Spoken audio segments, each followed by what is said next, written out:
Good morning, everybody. I'm Dr. Mike Salvatore, a licensed clinical psychologist and provider for Valor Telehealth.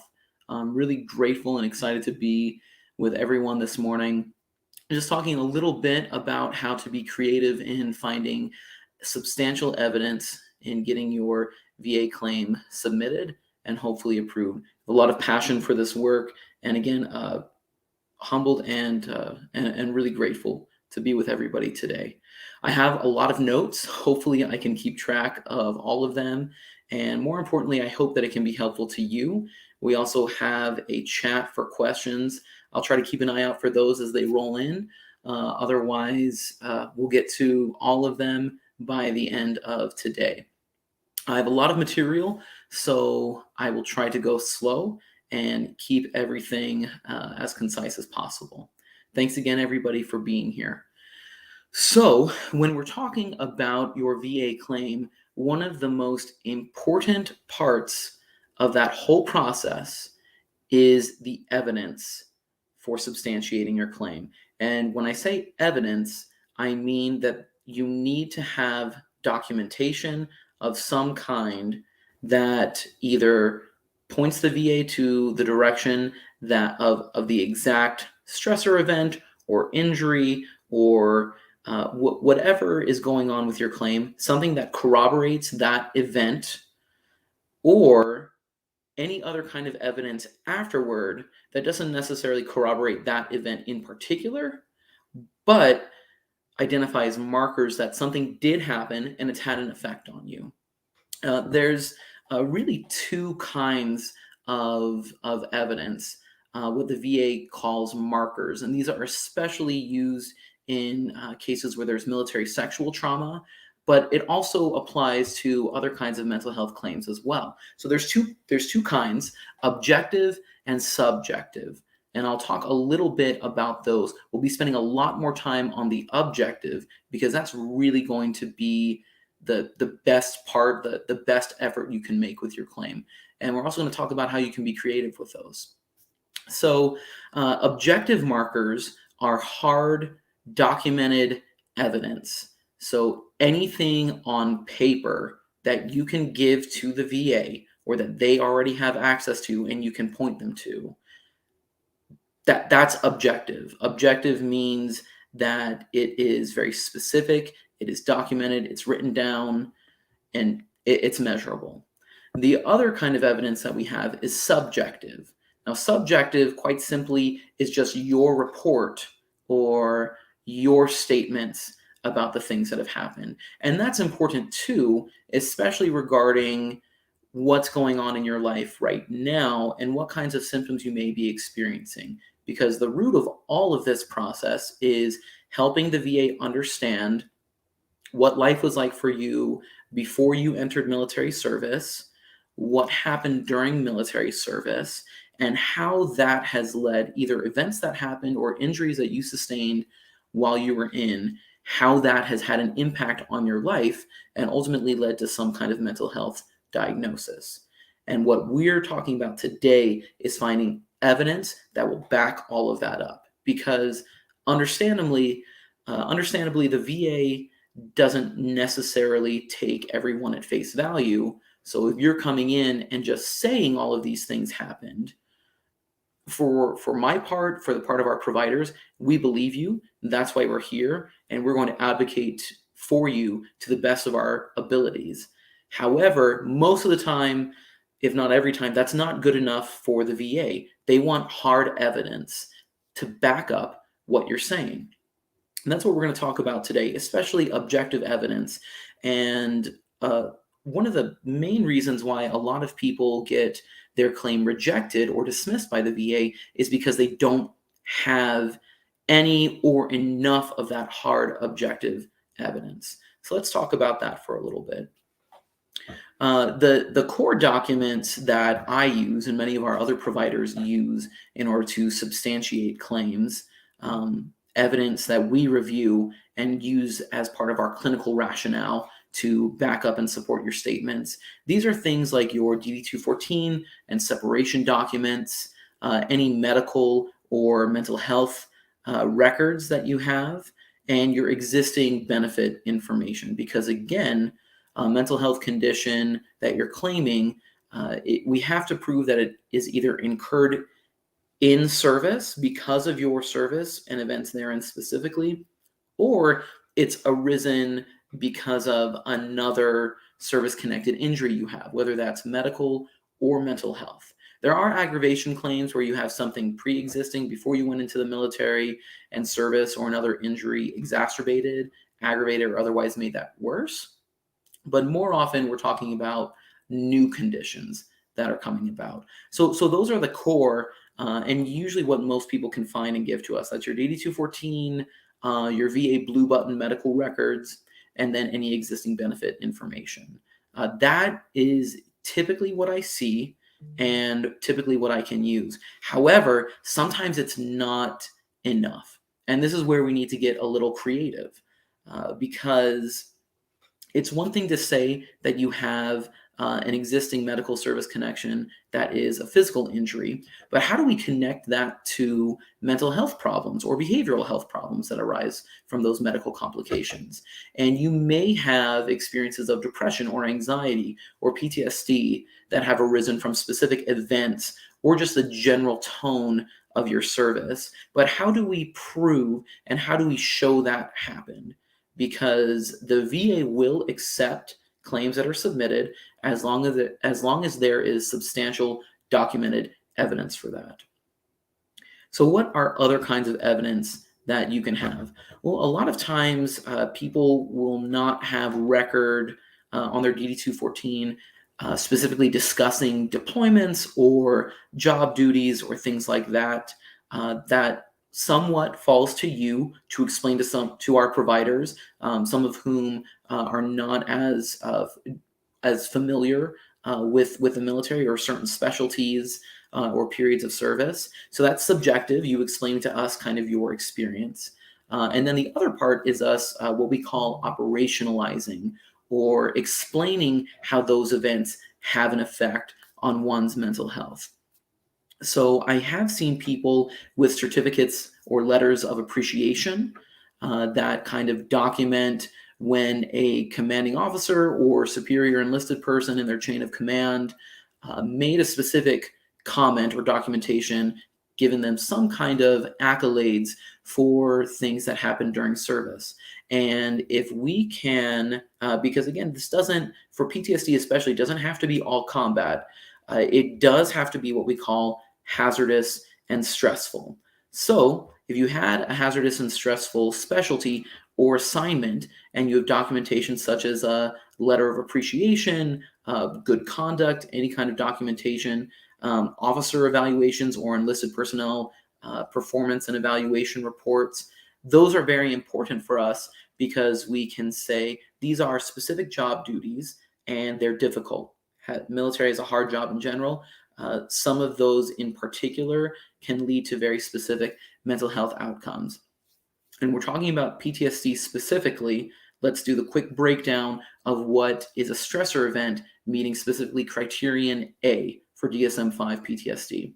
And so that is actual or threatened death, serious injury, or sexual assault. And this can be you directly experiencing that. It can be you witnessing that. It can be you learning that one of those things happened to a very close person in your life, someone you have a very special relationship with, could be a family member or good friend.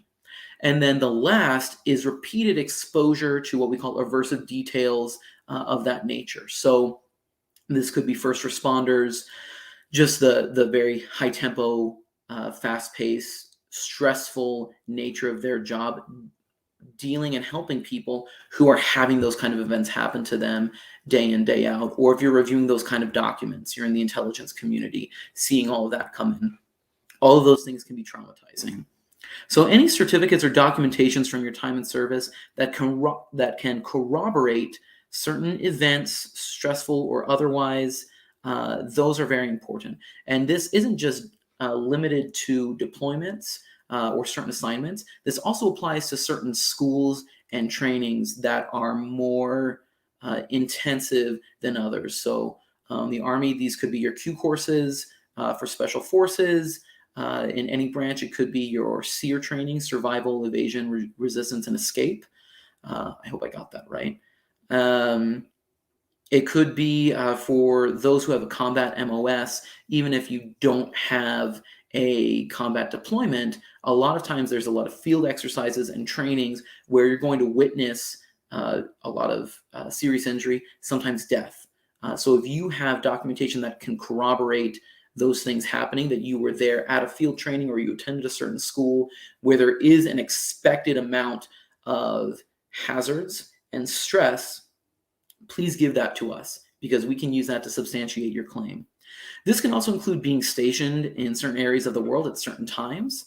So being stationed in Germany during the 1980s, the height of the Cold War, that's not combat deployment, but it was incredibly hazardous and stressful with the conflict with the Soviet Union at that time, and being in such close proximity there and having to handle a lot of sensitive information, materials, and just the political climate where there was domestic terrorism, there were riots, there was a lot of nationalism and threats to the point where, some people were told you have a 30-second life expectancy if there's a conflict, or you are all restricted to base. You're not allowed to go out and fraternize or do anything in country because it's so dangerous. So those are kinds of things. Serving in the Pentagon during the terrorist attacks of 9/11, those kinds of things. Serving in Korea during 9/11 or during the testing of the North Korean ballistic missiles.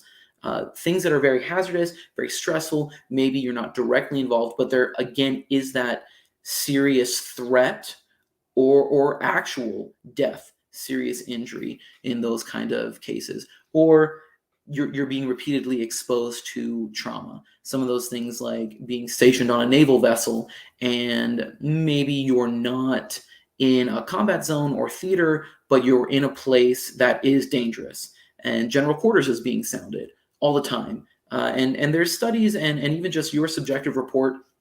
In that kind of environment, there are going to be elevated levels of anxiety. Your sleep will be disrupted. You can potentially develop a vulnerability to stress later on down the road. Things that could mimic PTSD, but don't necessarily rise to that level, but still have an impact on your life. These are all things that we can use. So talking a little bit more about military specialties that naturally lend themselves to those hazardous and stressful working conditions. Obviously, you have your combat specialties, jobs, ratings, MOS. You also have others that people may not normally think of when they think about tough jobs in the military, but are. So chemical operations, anything doing with nuclear operations, military law enforcement, corrections, fire protection and firefighting, even anything medical. That could be working as a corpsman, field service medical technician, could be even somebody, a radiology tech that you're needing. Part of your job duties are things like performing exams post-mortem on service personnel and civilians that come through your medical operation. That's that repeated exposure to secondary trauma that can have a lasting impact on you. So if you can think of working on the flight line, working in aviation can be very difficult. There are lists for our audiologists and tinnitus of certain military specialties that where you're exposed to a certain level of hazardous noise. On the mental health side, we kind of use the same criteria where there are going to be some specialties that it's just accepted that they're going to be more dangerous and potentially life impacting than others. Moving on, any medical or mental health records you have are very, very important. And a lot of times, you may not have your service treatment records or a lot of enlisted or your commissioned or warranted, your military service records. And that's okay. There is, especially during certain times of service, there was a large stigma against mental health, and even towards getting medical treatment to a certain extent. Those the eras of pain is weakness leaving the body. Suck it up, Buttercup. You don't want to be a sick hall ranger or sick bay commando or whatever they may have told you. Whatever was the general feeling and spirit of that time while you were serving. A lot of people don't want to go to medical. They certainly don't want to go to behavioral health or mental health. Um, and this could be for a variety of reasons. They don't want to be taken from their unit. They don't want the bullying and harassment that can happen with that, or they don't want to lose their job. And people who had a specialty requiring PRP, the Personnel Reliability Program, many of those occupational specialties are considered hazardous and stressful because there's just a lot more kind of writing on those. There's a lot more responsibility. Things like having that top secret security clearance and working in the intelligence community, where you're constantly getting communications or you're monitoring very sensitive information and documentation, and maybe there's a lot of secondary trauma that comes from there, or it's just a very, very stressful environment. And the same can be said of recruiting duty. A lot of people, especially civilians, think, well, probably that's a pretty cushy gig. But anyone who uh, has had to do recruiting duty knows that. I mean, but that can be one of the most stressful, crazy situations you ever find yourself in, even compared to something like combat MOS or specialty. So if you can give us documentation like that, that's great. If you went to medical or mental health during your time in, fantastic. We need that. We want that. That's very powerful stuff. If not, that's okay, because there's the things that we said before and other ways that we can get evidence, especially any medical or mental health records that you currently have access to. So if you've been receiving medical care or mental health care in the civilian world or at the VA, that's incredibly, incredibly important for us to know about. And so we can reference it. And if you have it, that's even better, because then we can say at this date, this time, this location, and with this person, these things happened. And we have a very specific way that we document that the VA likes and that they want, and that can corroborate your story and your claim. That's excellent. And even if you don't have anything specifically for mental health, you've never seen a psychiatrist, a psychologist, a therapist, that's okay too. Many medical appointments and interactions you have, you will be given brief psychological screening measures. Things that measure your level of depression or life stress or suicidality. Many times a medical professional will conduct what we call a brief mental status exam. And a lot of the time you don't necessarily know that this is happening, that they're screening for anything psychological. But it's a medical professional trying to make sure that you are oriented to where you are, who you are, and what you're doing.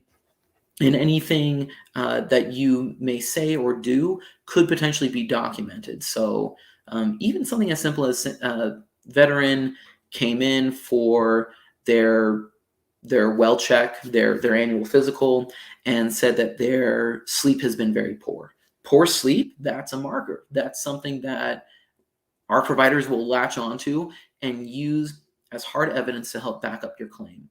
If you have other things like prescription medication, especially if it's psychiatric in nature, that's really important. But there's also prescription medication that's not necessarily under the purview or domain umbrella of mental health that can be substantial. So these are things like documenting chronic pain.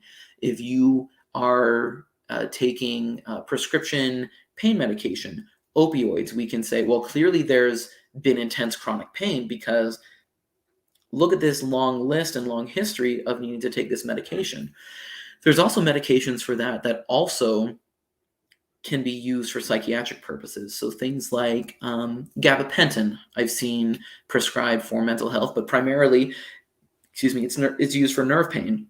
Things like duloxetine, Cymbalta, that are used for joint and muscle pain can also be used in that area. And then we move on from there to what we call behavioral health. which is that intersection of medicine and mental health, where there's changes in your physiological rhythms that are important and point to something happening that's serious that oftentimes doesn't have just a physical or mental health cause, but there's both at play here. So the physiological rhythms, things like especially sleep, appetite, sex drive. So if you've had documented treatment or a medication for something like poor sleep, you've had a sleep study done, you have a CPAP that's been prescribed, there's some kind of sexual dysfunction, and that's documented, or you have medication for that. These are things in that realm of behavioral health that we can connect to mental health because typically they're not physical alone. And they may not be mental health alone either. Usually there's some kind of crossover, but still that's something that we can point to and say, this is happening. So any kind of documentation you have, whether that's from the civilian side, active duty side, or the VA, it's most powerful when it comes from the military, from active duty providers or the VA, but it's okay with civilian providers as well. I mean, that's what we're doing here, right? So anything that you have, and most, according to APA standards, at least the last time I checked, most of the time there is a requirement that they need to hold on to your records for some amount of years. And it's getting easier to do that now, especially because we can store things electronically. I've heard a lot of stories of people's physical paper files being lost, fires in warehouses, and now you don't have your STRs, your service treatment records, or other military records. And that's a serious problem. And we're hopefully moving away from that and getting easier access to documentation. And that can also be a long process, even just getting those, submitting a request for your records from the military or the VA. That's unfortunately, that lengthy time period is difficult. But in some ways, we can make the most of that time by finding these other ways to document that things were happening. Another creative way that I found to do this is to use your narrative reason for separation. So at the bottom of most people's DD-214, there's a place where it says narrative reason for separation. A lot of times it will, general completion of required active service. That's fine. But there are certain cases where it says other things. And this is where we can point to this person left service in a way that either they did not intend or because of circumstances that were out of their control. This is something that we can use as evidence. So general due to misconduct, commission of a serious offense, that's definitely something we can use. Barred to reenlistment. Why did that happen? Was it mental health? Was it medical? Was it behavioral?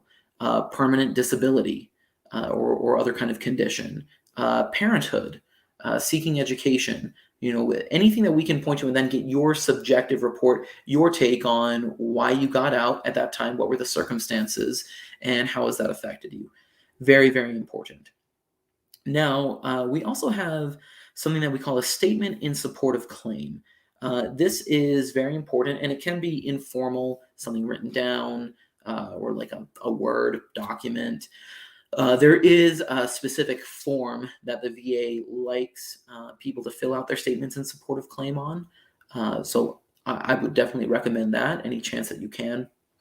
But people can't always do that, and that's okay. So a statement in support of claim is very specifically your subjective report written out very neatly and just saying, this is how life was before. This is what your service was like and maybe what events happened there or injuries that were sustained that have changed your quality of life or had other lasting impacts on you. And then you explain what those are. It's very powerful to come from you. And I personally love, especially when there's been traumatic events, if I can get that information before, because then, I don't want to have anyone relive anything negative or traumatic. I am trauma trained and trauma informed. That's a specialty of mine. But our time together is more valuable if we can work together on your claim rather than having you go into a lot of depth and detail and possibly be re-traumatized or have to relive that. That's very difficult. So if I have some understanding of what's going on even before we meet, we can skip all of that stuff and just focus on not what happened, but how what happened has affected you in your life. That's really important. And a statement in support of claim doesn't just come from you. It's great when it comes from you, but it can also come from other sources. Family members and spouses are an important source, especially people that knew you before the military or during stressor events or injuries sustained. That's very, very helpful. And a lot of times you can be to your either meeting with us for your evaluation or your formal compensation and pension exam. You can bring a chaperone with you. I think that's great. I personally enjoy it when I'm conducting CNPs myself or doing these private evaluations. When I have someone else there, tends to keep you more honest. It is difficult, but it also gives me a great, valuable source of information that I may not have otherwise had. So those statements from you and important people in your life are great. If you can, a statement in support of claim from someone you served with goes the farthest with the VA. Someone who can say, these are my credentials, this is who I am, what branch I served in, what I did, my times and dates of service, this is how I know the veteran submitting the claim, and this is what happened. If they are someone in your chain of command that you were serving under, that's excellent. Or if they were just a friend, that's fine too. Those are the best statements in support of claim. I love seeing those because it gives me a really good idea of what happened. And I also know that the VA is going to consider that pretty seriously. And as far as that goes, there are other more informal ways that you can find evidence to substantiate those kind of events. So it doesn't have to be just going to medical or mental health while you were serving. It could be news articles, photo documentation, reports from the Aviation Safety Network documenting crashes or unfortunately having a close member of your family or someone that you're serving with that you're close to unfortunately complete suicide, having their obituary or other kind of documentation. And again, anything that we can point to and say, this is hard evidence, it's in writing, published, we're substantiating the claim. Anything that we can use. And as far as talking about those kinds of markers that are objective, we're also looking for anything that can specifically make a statement on your current occupational functioning. So educational and vocational. So these could be, we talked before about your evaluation performance reports while you were serving. So if we can show a pattern of while in service, we were getting good marks and then either they tapered off and went down over time, or there was a sharp change between one and the other, we can point to that. Same in the civilian world. If we can show that there's documentation from professors at school, teachers, your grades, or evidence of disciplinary actions, demotions, or other kinds of, even a statement in support of claim from your employer, anything that's happening at work that we can show, hey, once our functioning was like this, and now it's like this. And that's very powerful in getting the specific rating, getting the specific percentage, because we not only want to show that there is a condition that is service connected, we also want to make a statement about how much it's affecting your life. So if we can have that kind of information, that's excellent. I am at the end of my notes here. I hope that I was able to kind of portray and express this in a way that was meaningful and accessible. But that's about all I have for right now. So if anyone has any questions, now's the time. Happy to take those for a few minutes. And I hope that this was helpful in ways that you can be creative and dig a little bit deeper and find evidence for your claim that you may have thought wasn't there before, especially if you got rejected in the past for not having enough evidence. So I'll open it up to our chat and our comments for questions. And oh man, I wasn't looking at these before. There's a lot. Okay, what would you suggest if someone has incomplete or information left out of their medical records while in service because of negligence or just plain laziness. Unfortunately, I see that a lot. So that's where your subjective report would come in and be important. Um, that's where your time in service and your locations. So we can get people service connected for if we can prove that they were at Camp Lejeune during the water contamination and crisis, or other places. I believe there was. I want to say it was Fort Sill. I can't. I'm not sure. I know that there were some places in the Great Plains area that had fires, and they say that they can't find service records. So that's something that we can use. Other times where, because of negligence or laziness, unfortunately, that's where we're going to lean more on those statements in support of claim, or the times that you've sought treatment in the civilian world for things like your chronic pain, or you've gone in for a medical reason and they flagged you for some kind of mental health or behavioral health. And if you can look at your own records and kind of document and point us in that direction where, I went in for, I went in to my chiropractor for an adjustment, and they notated that I'm having a lot of stress because of this thing from service. That would be helpful. But as far as negligence and laziness, that is something that we run into a lot, and that we're kind of having to jump through hoops for. If I can think of anything else, I'll come back to that. But for right now, I'll just say, that's where we're going to have to lean on other things that we can find. Working on flight deck operations, barely passed swim qualifications. That's definitely true. So people who have attempted different schools, and either because of serious injury or something else had to drop out. If you have documentation about that you were approved to go to the school, but then I can look at your DD-214 and say, oh, but we didn't. You went, but it's not here saying that you passed. That's a stressor event. Pictures and videos of events, absolutely, those can be submitted to the VA as evidence. And I see those a lot, especially for people who, during those field exercises, whether that's while you're active duty or you're in the Guard or Reserves and you're doing your 2 weeks in the summer, and you're involved in like a car accident, or maybe that's on your own time while you're serving, and there's something that happens while you're at home or while you're on leave.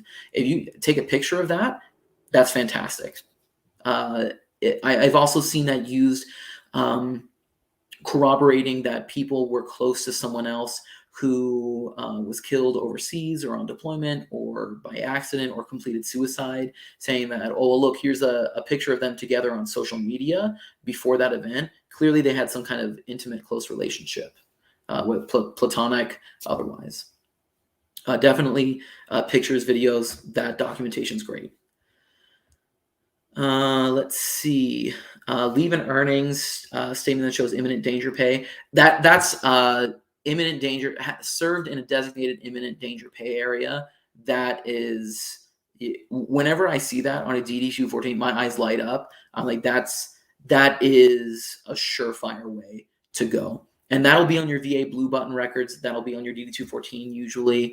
But yeah, any statements of leave or otherwise in your service where you can say, this was a hardship deployment. This is a place that I got a change in compensation, or something else happened because it's just expected. Then that's going to be difficult. That is one of the best ways that we can get your VA claim substantiated. Excuse me. Question.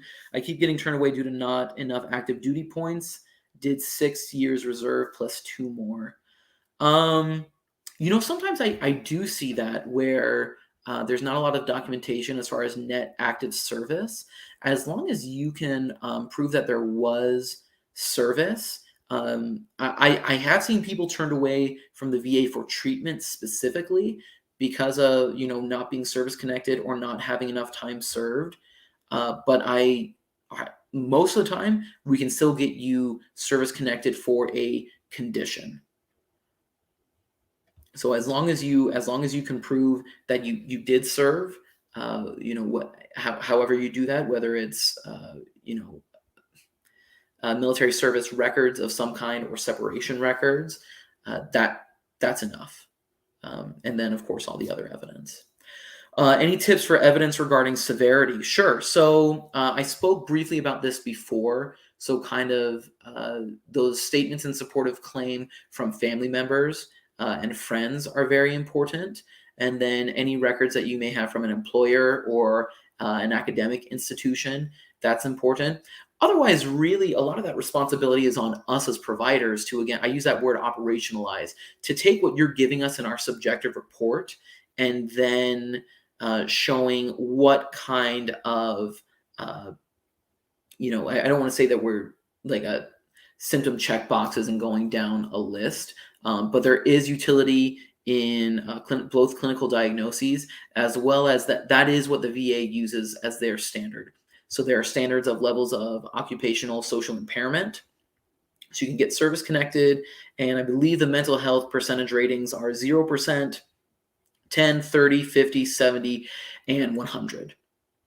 And then there's different kind of symptoms that we look at for those, and that there's domains for just general mental health. So what is your mood like? What is your cognitive functioning like? Memory and attention, communication. What is your sleep like? And then there's the social and occupational piece, which is more of that behavioral. So are you having panic attacks? Are you having angry outbursts? Is it hard for you to go to work? Is it hard for you to, one of the terms we use, establish and maintain personal relationships? All of those kinds of things are how we document severity. How hard is it to connect migraine with tinnitus? So migraine, you would go to one of our medical providers for that. That's not technically mental health, but it is frequently a symptom. And there's a lot of evidence-based, empirical research that's been published in peer-reviewed journals that connect tinnitus with migraines, tinnitus with changes in mental health, migraines with changes in mental health, changes in mental health with migraines. So that, again, is more on the provider in order to document that evidence, whatever else you may have, and then say, as a licensed medical professional, VA, this is my medical opinion, and I'm backing it up with the current research that we have in the field. But as far as migraine, any evidence that you can get from the VA or civilian providers, from your audiologist, the Migraine Buddy app is really good. Just to say, this is happening. And then, we're looking for reasons like, okay, well, why would you be having migraines? Oh, you're already service connected for tinnitus. That makes sense. There's a lot of buzzing. There's a lot of ringing. A lot of times that's not just sound. There's an actual physical feeling of discomfort or even pain. That makes it hard to sleep. When you're not sleeping as much, you're more prone to migraines as well. So that's kind of how the steps that we go. Tips for connecting gout as a secondary. So I'm not a specialist as far as medical goes, but something that I do use for mental health is there are certain kinds of medical service connections that lend themselves to degeneration. They may have that in the name: degenerative arthritis, degenerative disc disease, any kind of deterioration.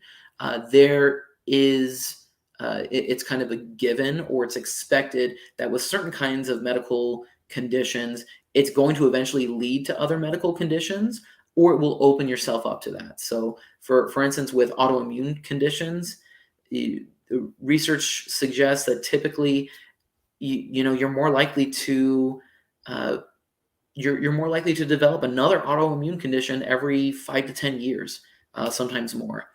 You're more likely to get sick.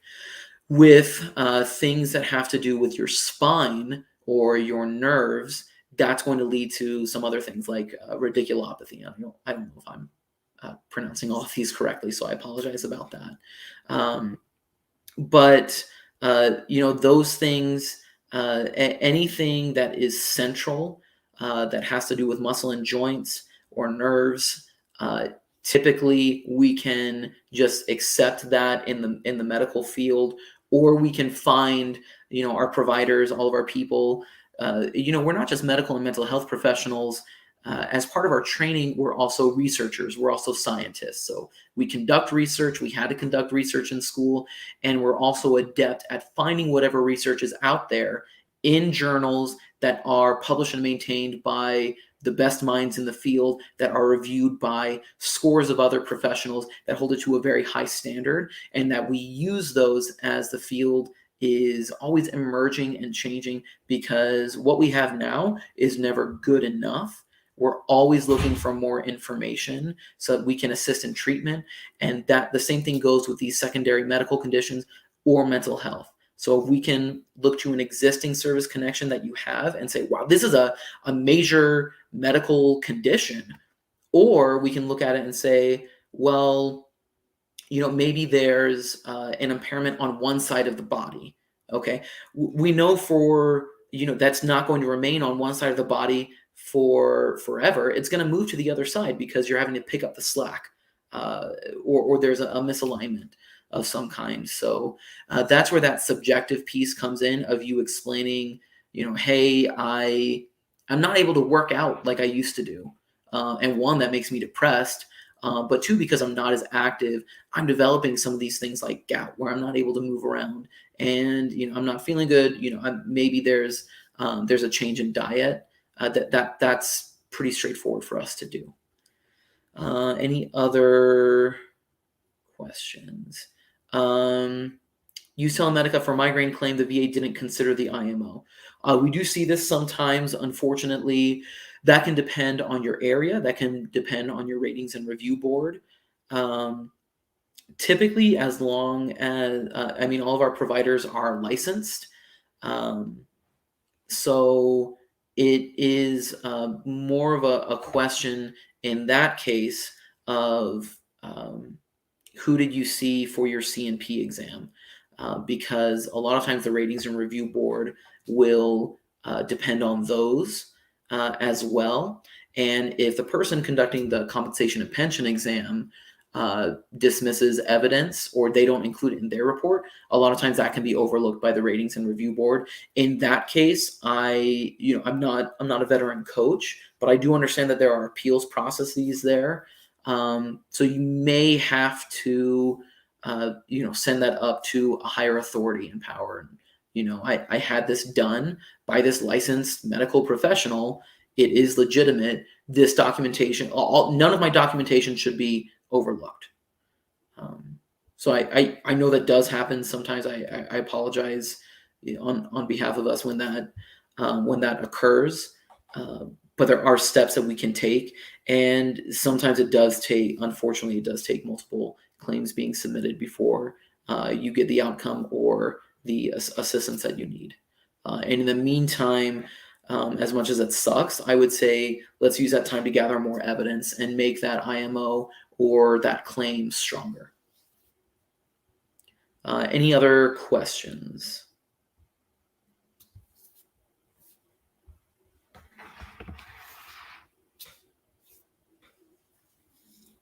Give it a minute here.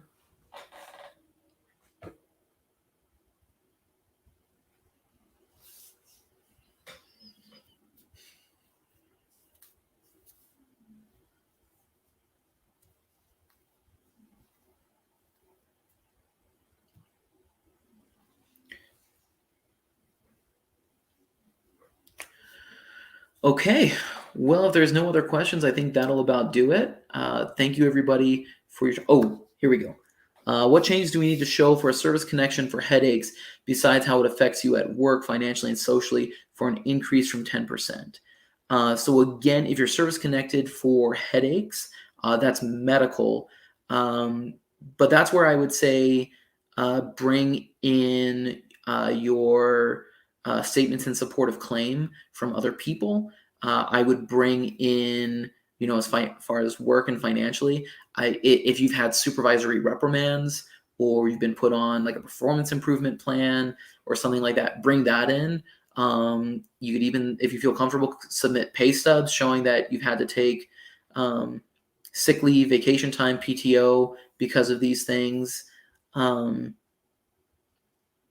Another thing we would use, our research and scientific articles uh, for um, for evidence there.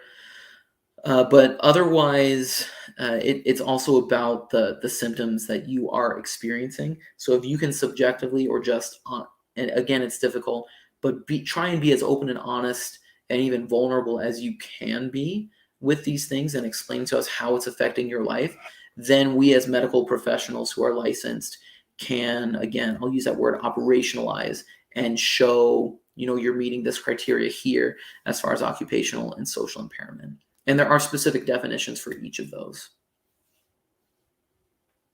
But there's things that we use something like the term anhedonia, depressive term, which basically means you don't like to do what you used to do anymore. You don't enjoy it. You don't find enjoyment out of it. You don't have the energy and motivation to do it. That's a way that you get impacted socially. With work, it could be as simple as, I've been in this position for 10 years, 15 years, and I've never been promoted. And other people have, and it's because of this. It's because, um, I've gotten written up, or I'm not able to do as much work as quickly as I used to be able to do, or I'm calling in a lot, or I'm chronically late. I got caught sleeping, that kind of thing. Give it another minute here, and my dog didn't come in and interrupt us, so that's good or bad depending on how you look at that.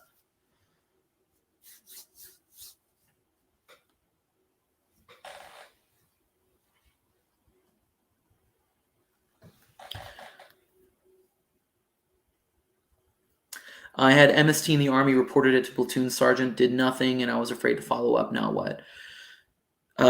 Absolutely. This is military sexual trauma. This is a huge problem. It's still a huge problem in the military. Um, so, looking at that again, this is the core of the objective and subjective markers. Subjective markers would be things like people have different responses to sexual trauma, and none of it is bad or weak or weird. These are just pretty common things to happen. So that could be increased substance use or substance abuse, partying, uh, being sexually promiscuous, or losing interest in sex entirely. That either or, very black and white dichotomy there. Getting out of a serious relationship or jumping into a serious relationship right away, going to a chaplain. Those are all more subjective things. And if you can corroborate those with a statement in support of claim, or even something secondary down the road, like, okay, well, now there's a problem with alcohol, or there was a DUI, and before there was nothing. So that's a marker. Objective markers there, because unfortunately, a lot of times it does get swept under the rug or ignored. So that's where we can look at things like, well, you were promoted meritoriously several times, and you were on track to do something else great with your career, but then your term of enlistment came up and you just dropped out. Like, why would that doesn't make sense? Why would that happen? Okay, this situation happened. Now that makes sense. Maybe you requested a change of your specialty, a change of your unit. Maybe you dropped out of a school or training that you were in because of that. You don't necessarily have to have mental health records or medical records from that time, or even like a criminal investigation report. Those are all great, but you don't necessarily need those as long as you have other ways. Objective, again, something hard documented in writing by someone other than you, that says, we're not going to say exactly what happened, but something happened because afterward, this is what we're seeing. And then there's your subjective report too, where again, we know we're asking a lot for that vulnerability, for that openness and that honesty. but you not necessarily telling us again what happened. You can be as vague as, I experienced MST, and just literally say MST, and it was around this date, and it was at this location. Great. I believe you. I'm on your side. You don't have to talk about that with me. I'm your therapist. I'm not your therapist. Let's talk about the markers and how we can get you connected for that. I hope I answered that well, but that's a very important question, and something that I personally in my practice experience and deal with quite often. Prescription for topiramate for headaches from the VA. Yeah, that's another one of those prescriptions that's an intersection of medical and mental health, behavioral health. Migraines are a huge symptom of mental health. So if you can say, I'm on topiramate or Topamax, sumatriptan, amitriptyline, nortriptyline, these are all things that treat headaches and migraines, but they're also often used in mental health. So that's something else that I would use. Absolutely. Thank you for that comment. Someone has an appointment with me tomorrow. Well, I'm looking forward to meeting with you and talking with you. If you want to write your statement, if you just want to put it up on, I would talk to your coach as far as where to submit that. We are going to be using a new electronic medical system, so there should be a way to upload it there. If you're operating on a Google Drive, just submit it there, and I'll take a look at it. If you can't find evidence of what happened on active duty, that's fine. We're going to look at post-military and what things you've experienced then. And we'll fall back on those big things. Like if you have a previous service-connected medical condition that's serious, we can work with that. But if you have other evidence, employment records, academic records, and especially medical or mental health treatment records, that's what I'm going to lean on.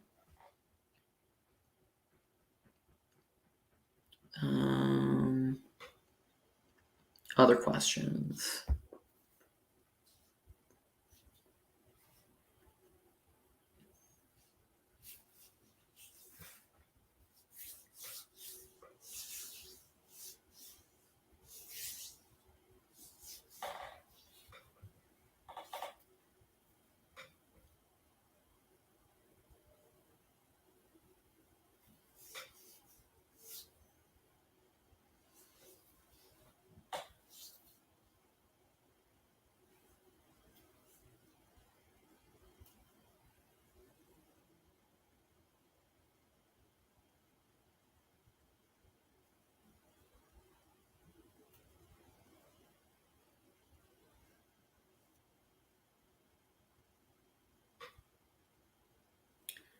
Okay.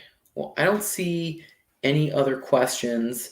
And we are running towards the top of the hour. So thank you again, everyone. If there are more questions after this, we have moderators on our page that will hopefully be able to answer those. If you don't get a timely response back, go ahead and reach out to us directly, and we'll help you there. Last one, I'm waiting for a VA decision on a possible cause or a claim. I think if successful, how do I contact someone to talk to? So as far as continuing treatment, that is, on you as an individual veteran, as far as seeking that, I would recommend several resources. Obviously, you can go to the VA. You can go to the VA for treatment. You can also look in the civilian world, especially if you have insurance. There's a really great website that I recommend, psychologytoday.com. I'm not a spokesperson or paid by them in any way, but it's Google for mental health. Most of the professionals I know and colleagues that are in their own private practice, they use that to market themselves. So psychologytoday.com, you can find people in your area who specialize in these things, take your insurance. A lot of us are doing telehealth like this, so that's very accessible as well.